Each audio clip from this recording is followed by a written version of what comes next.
Dear students, this is Ramakrishna Gurti, Associate Professor, Electrical Department, IIT Tirupati.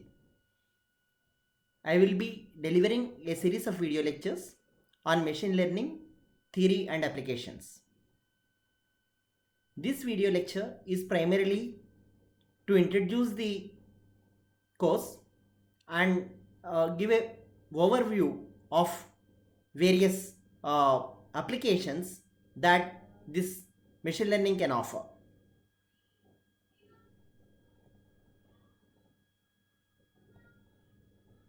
Before I start discussion on the course content, I would like to give the objective of the course. So this course is a BTech level course or a primary MTech level course where the theoretical background that is required for machine learning and deep learning is set.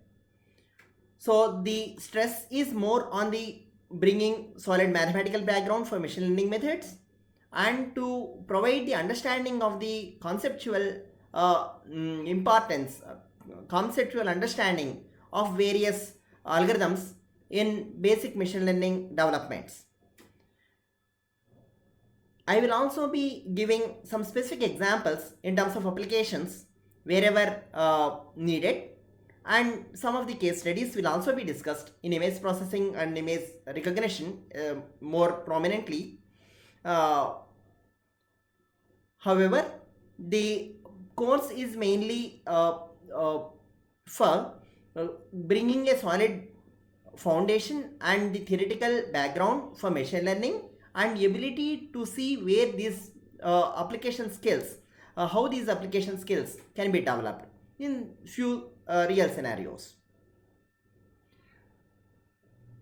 As discussed, this is a basic course on machine learning and pattern recognition, and the content of deep learning is not much discussed in this course, but however I will give the points to the evolution of deep learning and give a broad overview of several machine learning methods that forms the base for machine learning developments. This includes the discussion on neural networks methods as well, which forms the base for deep learning developments. So let us start with what is understanding what is the title of this course. Either machine learning is currently used as one of the well-known or widely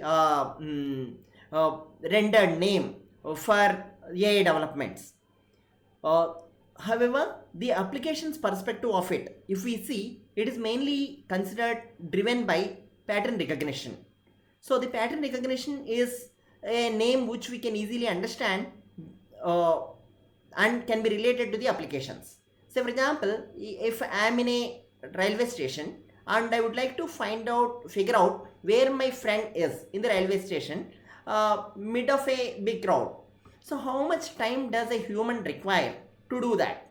So can you imagine the ability of the human to recognize the faces, the face of a detect the faces and find the face of a person or a friend in among a big crowd, and it has a remarkable recognition ability, as you can see, and picks out directly the friend if he is in the field of view of the human.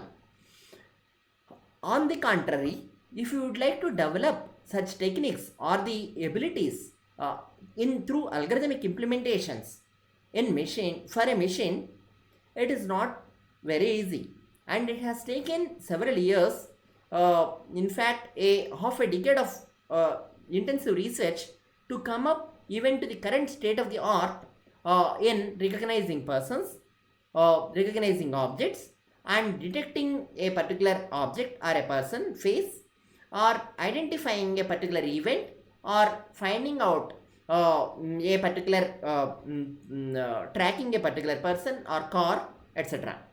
And these developments are primarily driven by the human learning abilities and human learning processes. So as you can see, we have the ability to recognize from our speech. We also have the ability to understand the various objects in the scene that we see, and ability to identify a pen or a fruit by touch. Also, even through the smell and the other sensory aspects. Now, how does a machine or a algorithm will be able to do almost a similar process, even on a specific or simpler examples? That we will see in this slide. As you can see, here we are trying to automate a process of identifying the fishes, a region of fish, and classifying the fishes to one of the categories. Say, assume that we want to set up a small fish industry where we have launched a camera here, and we grab the images of the if we grab the images of a